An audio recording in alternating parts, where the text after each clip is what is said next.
Hi, my name is Matt Zeiler, and I'm the founder and CEO of Clarifai.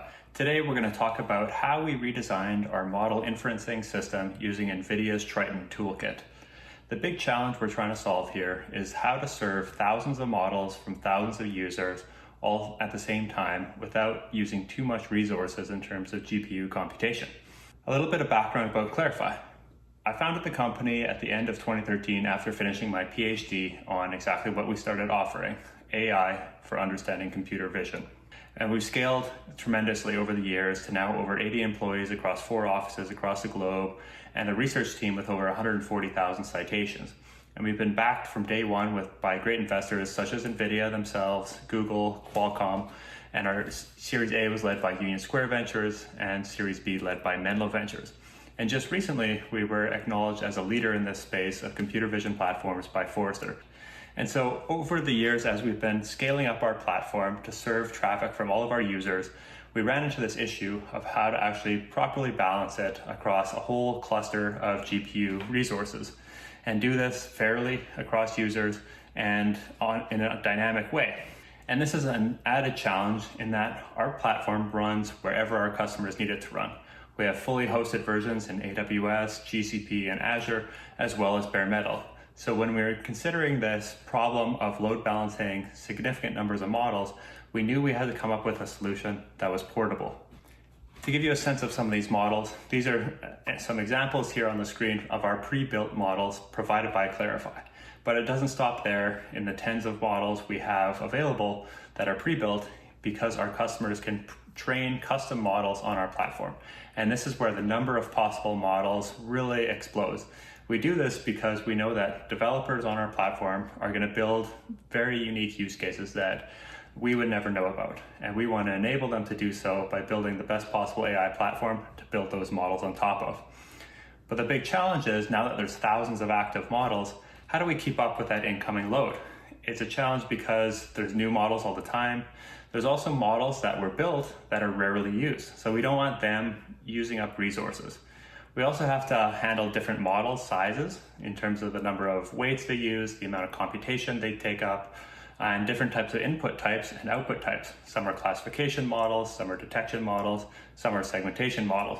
We also wanted to get away from manually scaling up any type of model in our platform. We wanted this to be completely dynamic. And finally, we had to overcome some limitations in that out of the box, Triton is built for a single node, whereas we want to run this across a large cluster. And so we want to distribute these types of models with multiple replicas, not just on the same machine or the same GPUs on that machine, but across many GPUs on many machines.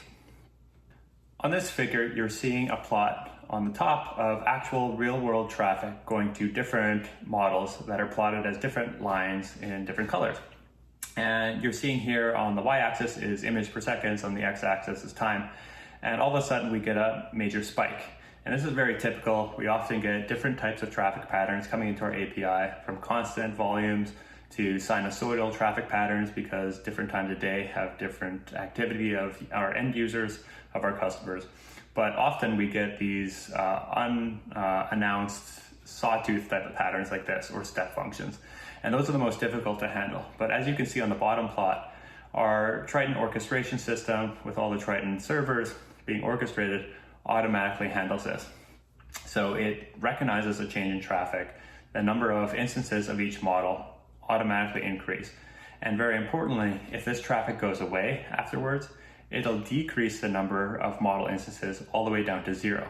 So unused models that are not serving any traffic for an extended period of time no longer take up resources. And this is very important for our customers because they are often cost sensitive in running our deployments, whether it's in the cloud or on premise.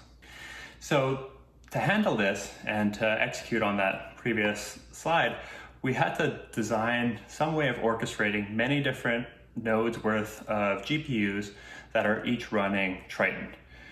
Triton works within that single node, but we have to now coordinate all these different models and how they're going to be assigned to the various nodes to handle the dynamic traffic that's being thrown at our API. And so we came up with a Triton orchestrator, we call it.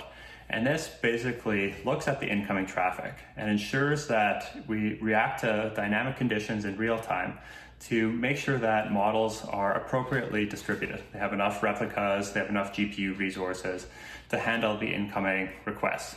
And so it issues, when it sees changes in request volumes, it issues signals out to the Triton servers.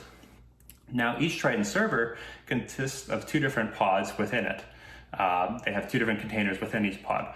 And so one of them is a Triton server provided by NVIDIA. The other, we call it a sidecar. And it's going to listen for signals from the orchestrator to know which models to load and unload at any given time. And so the orchestrator is kind of in control of this whole orchestra of Triton servers. And so this is another plot where we're plotting, again, different colored lines for different models. And what you're seeing here is the latency that you can expect. So if you do get this kind of spike in volume, it's very typical that you're going to take a little bit of latency. And the reason is it's going to load those models on the fly. It gets some requests from the Triton orchestrator down to each of the Triton servers, and the ones that were issued to load the model will load it. That takes several seconds to load and initialize the weights and initialize the underlying toolkit that Triton uses, such as TensorFlow or PyTorch. Once loaded, then the traffic can be handled, and you can see that latency drop significantly. And that corresponds to the plot below, where the number of pods being used for Triton scales up to accommodate that traffic. And this is really the foundations that fit right into our AI platform, so that we can now allow users at scale to massively train AI models, but also rely on us to run at any production volume that you throw at it. It'll continue to scale the number of nodes to handle any kind of traffic and handle the difficult traffic patterns, even such as Sawtooth. So in our overall platform, we now have tools for labeling data, searching over that data, training the models.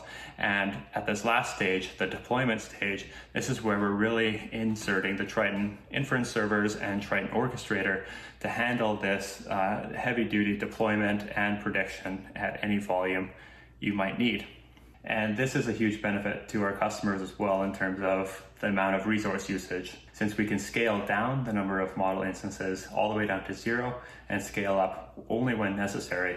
We end up having a much less footprint on the number of GPUs required to do your inference. We also get the added benefits that NVIDIA's Triton handles the version control for TensorFlow and PyTorch, and is well tested and a documented system, so that we can expose this to users and allow them to upload models in their own third-party formats, as long as they adhere to the input and output requirements provided by NVIDIA's Triton.